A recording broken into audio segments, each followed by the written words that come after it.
Welcome to On the Edge with April Mahoney Brains. Here, this is the spot where the conversations are pointed, the guests are sharp, and the responses are never dull. Did you bring your thinking caps? Because it's time to put them on. Because the conversation starts now.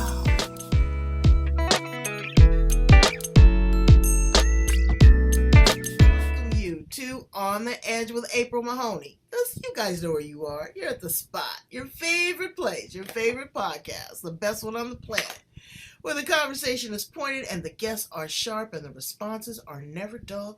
And today is no different than any other day. We are down in the land down under with Leanne Boyd. We are going to be talking about raising our courage, confidence, and care for women that are striving for success, their health, and their happiness. That is a lot to unpack. Number It one, sure we is. struggle with our health. We're chasing happiness. We're striving for success. You know, a lot of people suffer from imposter syndrome. You know, caring for women, that's self-care. What about our confidence? But the biggest thing in all of that is that you have to have courage. And she's going to talk to us about that. So welcome her to the edge. How are you today, Leanne? I'm great. Thanks, April. Thank you for having me on this podcast. Absolutely, I couldn't wait. I'm so excited. I love my Australian women. A different point of view from Yes. Americans. A lot of people think that we are synonymous, but there's a lot of difference in values and work ethics and families and relationships. So you're going to share with us a little bit about that, and we're going to take away some great tips. Tell us where it all began for you and how you got started in this space. Well, throughout my life, I've had a lot of moments where I've had to be courageous, even from a little girl. Didn't realize it at the time because things happen as you grow up, and you just have to keep going as you do. But I grew up in a rural community where a lot of things happened. There was accidental shootings or snake bite or farm accidents, whatever. And when you going through class, sometimes you turn up to school and that the child that you really had a connection with just wasn't there, and you just had to pick yourself up. And I'm in my year seventh grade. um, I was sort of, my best friend just didn't turn up for school one day, and his mother was in such a state that she took her own life and the life of her three boys. Oh, And that empty seat sat next to me for the rest of my schooling in year seven. And back then, in the 1970s, we didn't have counsellors. Nobody said anything, and especially in a rural community, no one said anything. And so I just got through it. And then as I went into adult life, I ran into lots of things.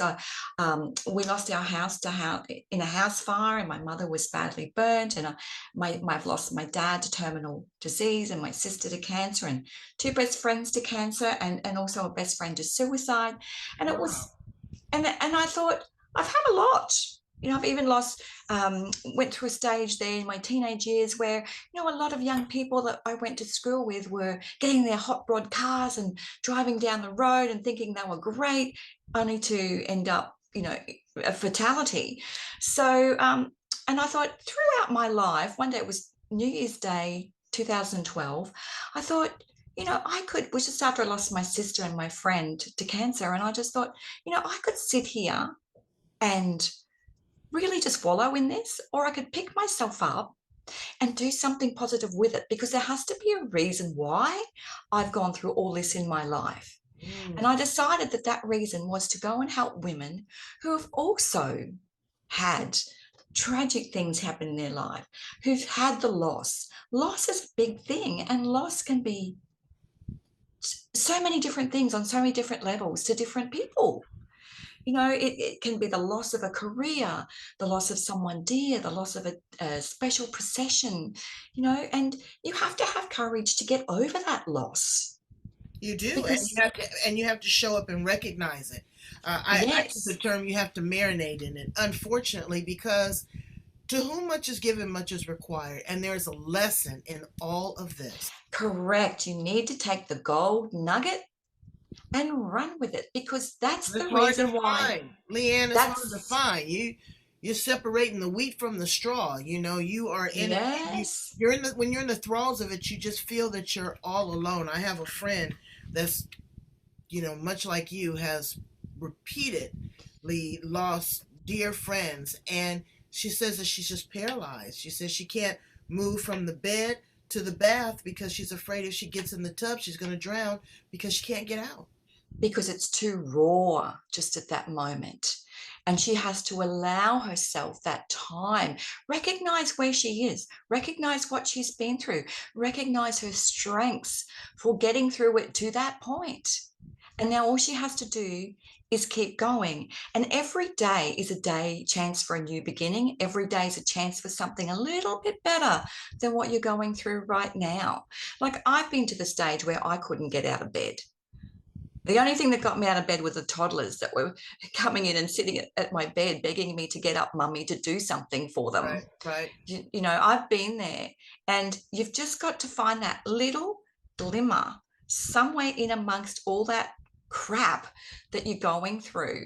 And you won't find that gold nugget right while you're in it at that level. But you just have to give yourself time. And the thing that, as a natural therapist, the thing that I think mostly annoys me, and at the moment, is antidepressants are too quick to be handed out. Oh my God. I was telling my girlfriend, I said, honey, the last thing, because she likes a cocktail. Yeah, Yeah, yeah, yeah, yeah, yeah, she yeah. likes a Cadillac margarita, okay, and she can make the best ones. I said, but you have a couple of those and one of those little blue pills, little pink pills, and then, but in all fairness, you sometimes you need something to tranquilize you to get the initial edge off, but be conscious of that. Work with your therapist. Google what the side effects are. What pace yourself. Sometimes Yes, it's okay to cry and scream and holler and shout and negotiate and bargain and be angry. That is a part of, they say that there's what, 5 or 7 stages of grief. There's more than yes, that, and they're not in synchronicity. Okay, you're going to bounce in and out of this trauma correct, correct. probably the rest of your life. And there's so much pressure in society these days to pick yourself up and get on with it. Yes. And it's not viable, it's not achievable in a lot of ways. Grief takes, and people say to you, oh, that was 6 months ago, you need to be over it by now. No, the gap, whatever the loss is, gets bigger, because they're not just on holidays. That isn't going to get better straight away. You have to allow yourself that time. And I would say that to come out of grief totally is a good 5-year stretch, If ever. if ever. The gap I'm never still fills. grieving that the coyotes jumped over my fence and kidnapped and ate my dog. The grief, the I'm still whole grieving. never. That was 6 years ago. I'm Mm. still in that space. I lost my soulmate horse 5 years ago. I still can't talk about him without the tears coming to me. The gap never fills. It just gets a little easier along the way. And you But there find is, things, well, what you find things to fill that space, yes, not you replace do. it. Because No. you can't get another horse. I'm not going to get another dog, and you have that same relationship.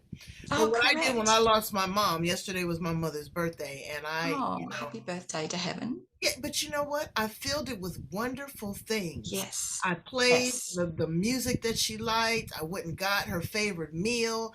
I sat here and talked. I opened up the portal of the singing bowl. I burned beautiful incense. I mean, I did everything to reenact and awaken that spirit. So you can fill that space with goodness. You don't have to be sad. Absolutely correct. And it's human nature to err more to the negative, to see the bad side. And it's much harder to go to that bright space when you're feeling down. But when you do, it's so fulfilling and so enlightening and so heartfelt for you to go to that space, and it makes you feel better. Even if it's just a small thing, put on Mhm. that music, and it's okay to cry. It is Absolutely. okay to cry, and it's okay to feel like crap. Allow yourself that time. So we talked And about well, I didn't want to cut you off, but we talked about courage and care. But what about confidence? Um, being okay with who you are, because there's a lot of outside noise. There's a lot of outside influences that impact every area of your life, be it your spouse, your children, your workmates, your girlfriends, because you can have that girlfriend that's the negative Nelly. Um, but you've built your courage up. You're taking care of yourself. How do you inject some confidence in that? well, I always have a little trick for that. Like I had a lot of social anxiety to the point where I was actually hurling in the toilet before No. yes, I would have to go and get rid of all my nerves. And then I'd come back and then I'd be good. Mm. So I had a lot of social anxiety. But the one trick that really saved me was to take on a superhero, April. So I have a superhero that I become. So that little superhero trick, if you can think of someone that you admire, and the reason you admire that person is because you recognize the traits in them that you like. And those traits are traits that you already have. Otherwise, you can't recognize them. So when you think of that superhero, mine was actually and still is Lady Diana Spencer, Princess Di, because Mm.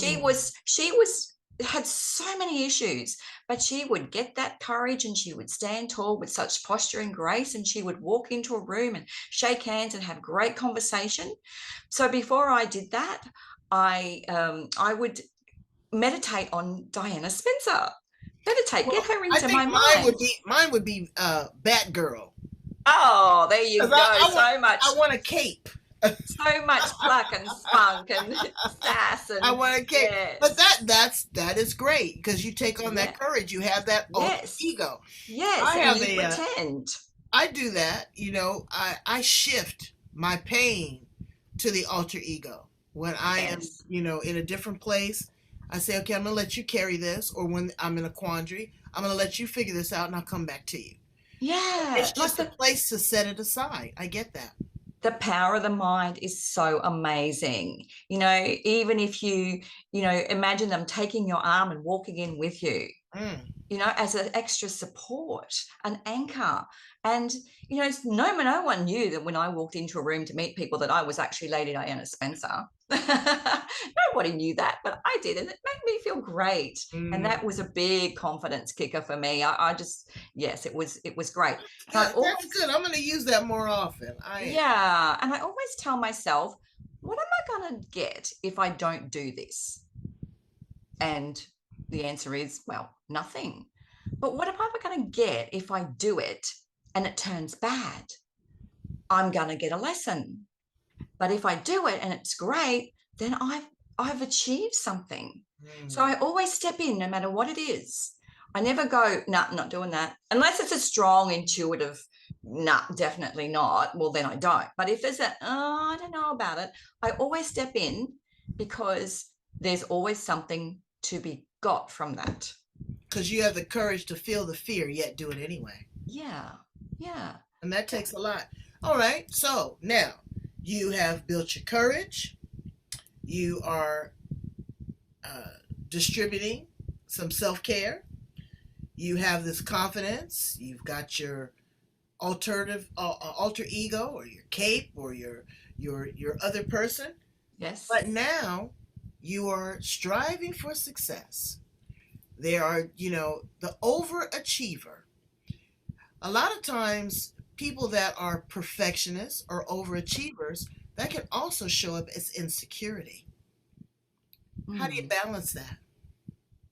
When I first started on this journey of helping women, I kind of really wanted to go out and be the big rock star. And help everyone and save everyone.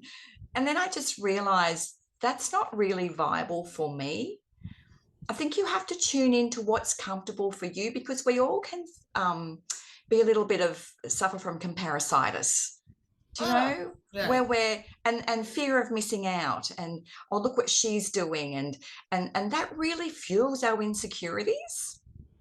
I think if we just have to scale it down, chunk it down, and do bit by bit and build gradually. And even if you start out by helping one person, that's a success in itself. So if I can help, say, 2, 3, 4 people in a day, that's an amazing success for me. And it builds. And I get a lot of word of mouth clients from that Right. because I'm not out there doing the big rah-rah, but I give clients what they need. That's why I take on clients. I don't do time. I give them what they need. Mm. And if you have a business and you're wanting success, if you can give their clients what they need, not what you think they want. Exactly. I tell people that all the time. Take surveys, have a conversation, amplify your listening skills, Be a good listener. That's extremely important. because you will talk yourself into a mess, or you will overtalk, or you will miss key elements, because when you're providing a service, it is that a service. You are filling a gap. You are selling to value what this other person values. You're supporting their ego. Ego is Mm. not a dirty thing. It's No. something that needs to be loved, nurtured, positioned, strategized. If you see that someone is, they like to be the big cheese, allow that Yeah. for a certain amount of time. You have to support people. You have to, again, be their anchor. I don't think you can have a one size fits all for success, formula for success. You have to go in and see what that person needs, what that person values the most, because a lot of people don't understand what they value. They don't really know what's important to them because they've been too busy on the path that they haven't stopped to think, what's really important to me? So I bring those people back to go, okay, what's really important to you? Because that's your truth. Right. That is your truth. And if you can live your truth, then you'll always find a way to on the path of success that you want, that you need, that suits you. And when you become authentic like that, then that's when you're going to draw people to you. Exactly. And that's what you are. You're a magnet. I told my daughter this yesterday. We were having a conversation, and I told her, I said, baby, you become who you hang around. Yes, correct. So it's the circle of influence. You Yes. need to really kind of pay attention and observe what these people are going through. If it's something that you want and it's exuding out of their pores, absolutely. Yeah, that's I've had correct. the best mentors ever, but I've had some hellions in my life too. And I was excited because I thought that they were doing something that was so grandiose. And then when you pull back the layers of the onion, you find that it stinks. It makes your eyes water. It burns. It's not what you Yes, think it is. that's correct. Let's That's correct. incorporate the health and the happiness, because, as we talked earlier, that's self medicating. People are chasing that happiness high. I tell people all the time, happiness is a drug. It can be a temporary state of being. I like the philosophy of learning to be content and valuing when happiness comes, because that is a joy, that's a benefit. But always, what's the next thing that's going to make me happy? Is it him? Is it a car? Is it those new shoes? Is it the job? Yada, yada, yada, yada, yada, yada. But never settling in to just nothingness, just like meditation, just that blankness of just being Mm. still, being quiet. That's my happy point. First of all, always looking for happiness externally, it's never going to work Hmm. because that's just looking for for comfort things.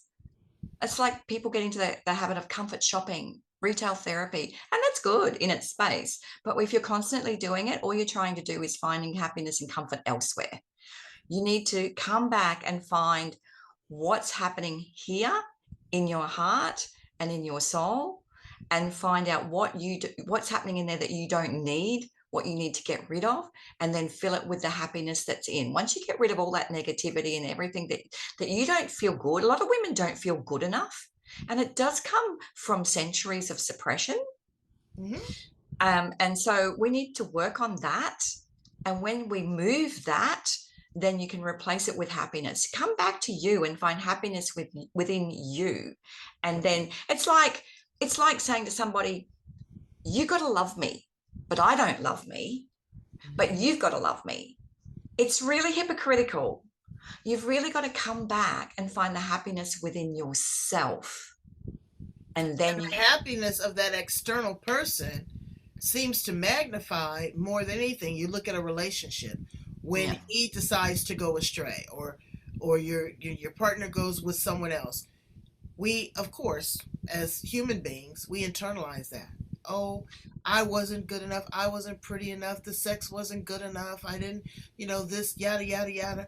But that impacts your health, because now you are suppressing what's going on, and that is going to turn into all kinds of things: stomach issues, heart issues, blood pressure issues, diabetes issues, diarrhea, constipation. It comes up in all kinds of forms. What do you tell the woman that is struggling internally and now it is starting to impact her health? Well, that's one of the reasons why I not only did the modalities that I do that work with the emotional and mind of a woman, but I also studied to be a natural therapist as well, a naturopath and clinical reflexologist as well, because, the issues are in the tissues. And so as you... That's cute. The issues are in the tissues. I like that. Yeah. So, I was running retreats and working with women and sending them home extremely happy within themselves. But as they walked out the door, they were also walking out with all the physical afflictions that they accumulated through years or decades of all the emotional baggage that they carried. Mm-hmm.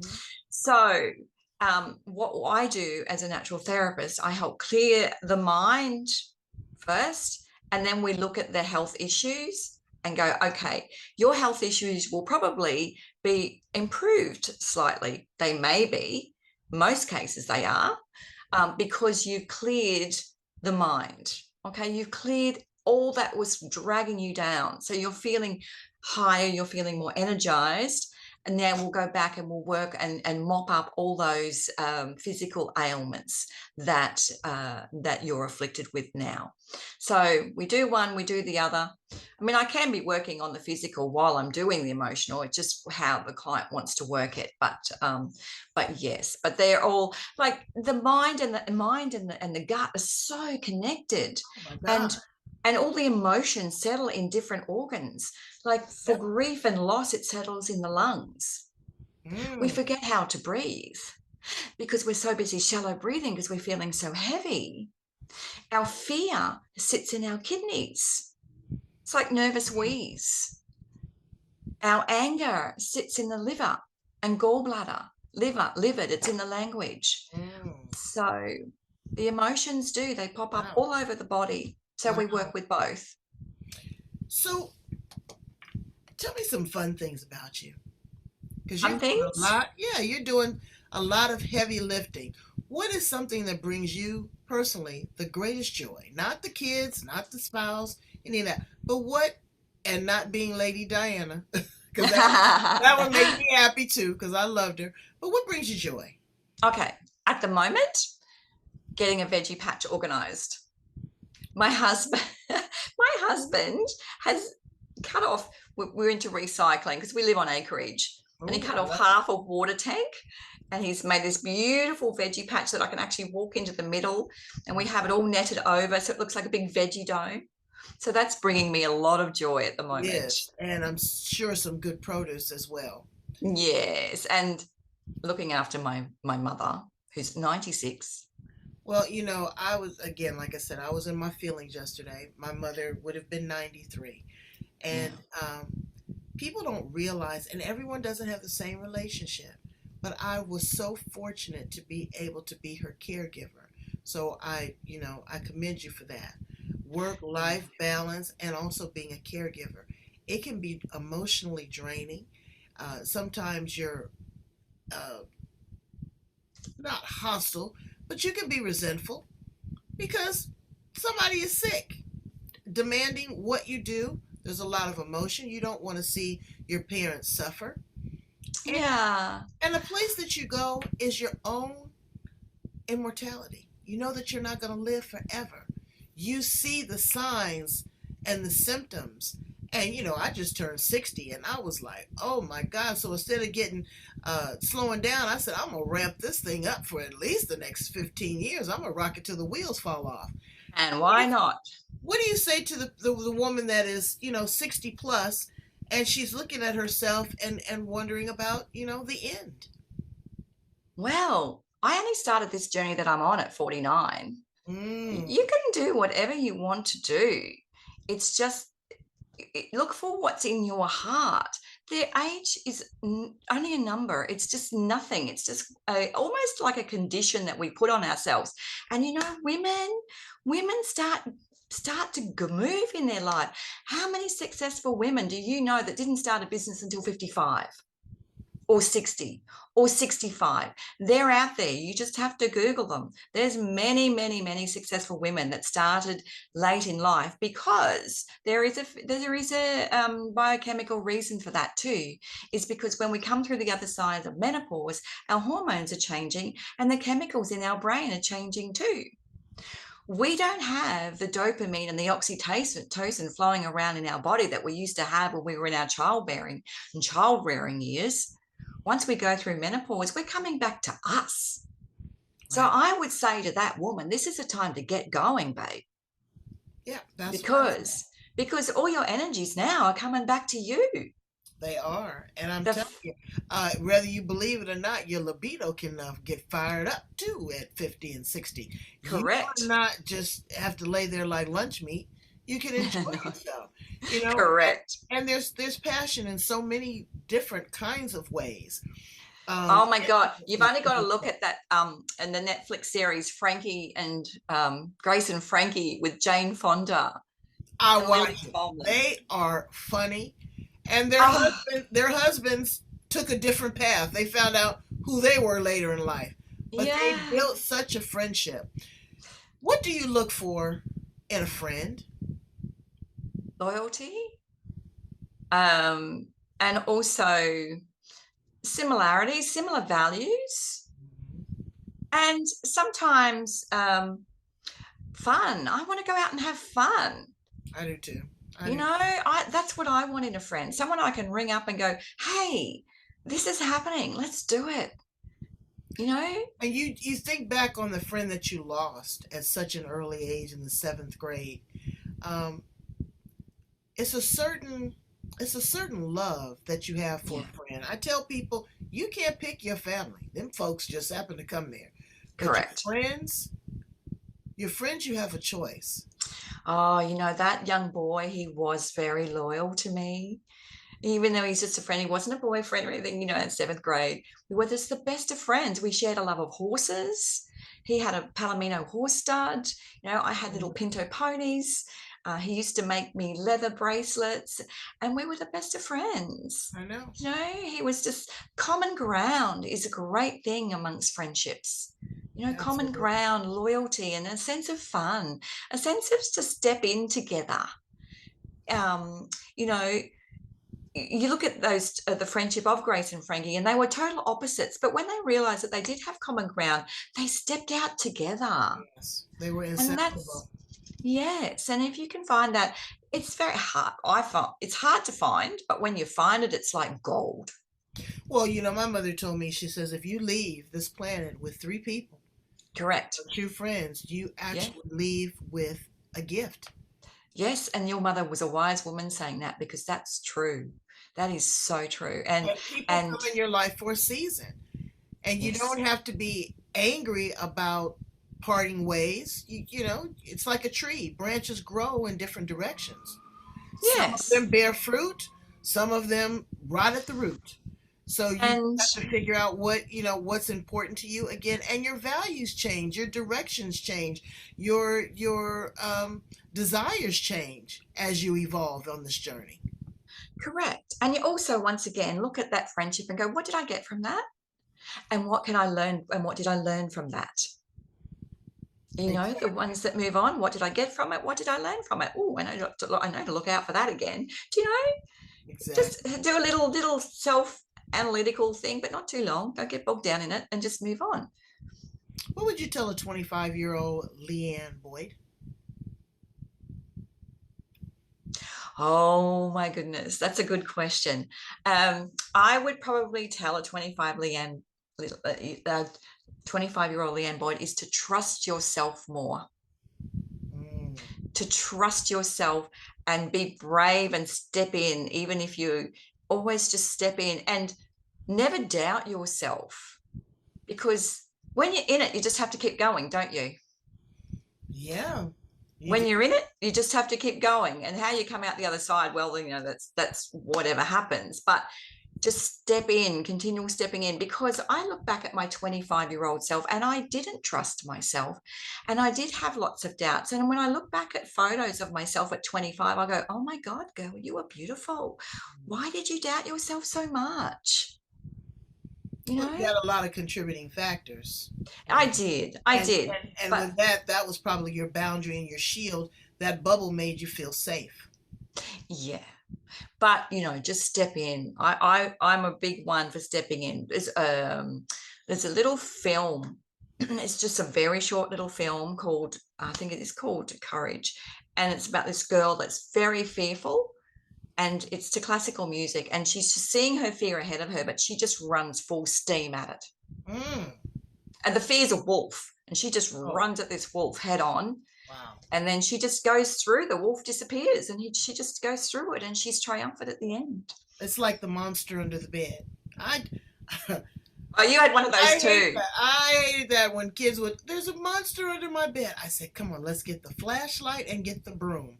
We will take care of the monster. You have to go in and attack it. And Nona, okay, there's really nothing there. I said, No, I know. And there's no such thing as the boogeyman. So we have to incorporate that in our lives as well. correct. Man, what do you want your legacy to be? My legacy is to let people, or let women know that they can do whatever they want. There are no limitations. Whatever you dream, so shall you become. Mm-hmm. That's what I would like my legacy to be. To let women know, like, I'm just a little country girl. I didn't even get out the front gate until I was 15. But the things I've done in my life, when I go out now and people say to me, oh, you've done so much. And I mean, I just say, oh, I've been around a long time. But I got to do all of that because I stepped out and I stepped in to things. Even if I was unsure, if it was in my little line of dreams, I had to take the chance and do it. Well, I think that you're doing a fine job and you are a mirror reflection of things that are beautiful, that are strong, that are courageous, that are healthy, that are happy, and like horses. Yeah, I love my horses. I that's another thing. When you talk about things that I love, I have a whole mini zoo, if you like, Oh, out wow. on my acreage. I have horses and parrots and chickens and ducks and geese and dogs and cats, and you name it, it's there. And they Wow. they just fill me every day. I really admire horses from a The distance. spirit. Well, I went horseback riding, and I tell you, that sister ran and galloped with me, and I was like this. You know, I'm not an equestrian rider, and I tell you, when she finally stopped, I politely got down off that saddle, gave her a couple sugar cubes and a carrot, and we walked back side by side. But April, guess what? The biggest thing out of that is you stayed on. I stayed on and I You went for that respected the ride. power. Yeah, but they have again, people say you have horse sense. They are very intuitive. The way that they look at you, the way that it's like, it's like dogs. They have a certain sense. All animals, they don't Mm. communicate in the same language that we do, but their universal connection and the way that they transmit that energy and support us and love us and communicate, it's just amazing. It is really Horses can sense your mood at 10 meters, amazing. Mm-hmm. even longer. They know, they can feel your energy. And that's why they know, whether what mood you're in. And they're also, when you look at natural horsemanship, they are introvert and extrovert, left brain and right brain. Oh, So you really? can have a combination of different animals. I had 4 horses at one stage and I had one of each. So I had Wow. to train every horse in a different way. My big boy that I lost, he was left brain extrovert. So he always wanted to dominate me. So whenever I trained him, I knew that I had to move in a forward motion, a Mm, forward motion. So then he knew that he had to be submissive and listen to me. wow. So yeah. So Well, there's a lot to horses and well, I love them. well, and you love people and you love women, and Yeah. we love you here on the edge. Please tell my brains how to get in contact with you. If you have any speaking engagements, if you're running retreats, what are you doing there that they can reach out and touch you? Well, the easiest way that they can reach me is to go to my website, which is leanneboyd.com, and they can leave a message there, or they can send an email at Leanne at leanneboyd.com. Very easy, just my name, Leanne at leanneboyd.com. And it's no.com.au. Sometimes we. No, it's .com. We are global. All right. Well, I love it. I love it. Brains, please reach out and touch, because she's there to receive you. She wants to have a Yes. conversation with you. She's been there, she's done that, but she's not stuck. She's No, ever evolving, and she wants you to evolve too. You don't have to be afraid. You're not alone. You're not, there's nothing to be embarrassed about. There's no shame, nothing at all. and No, there's no requirement but an open heart. correct. We can have a conversation, and if I'm a good fit with you and I can help you in any way, well, then we can move from there. And if it's not, well, then I have a chance to meet you and have a chat with you anyway. Absolutely. And that's what we did. We had a great chat with you. Thank you so much for being with us here on the edge. Please come back and visit us. Let us know what's going on. Let me know how I can support you. Okay? Thank you, April. It's been a pleasure. All right. Brains, take care of yourself. Be gentle with yourself. Bye. Thank you. Bye.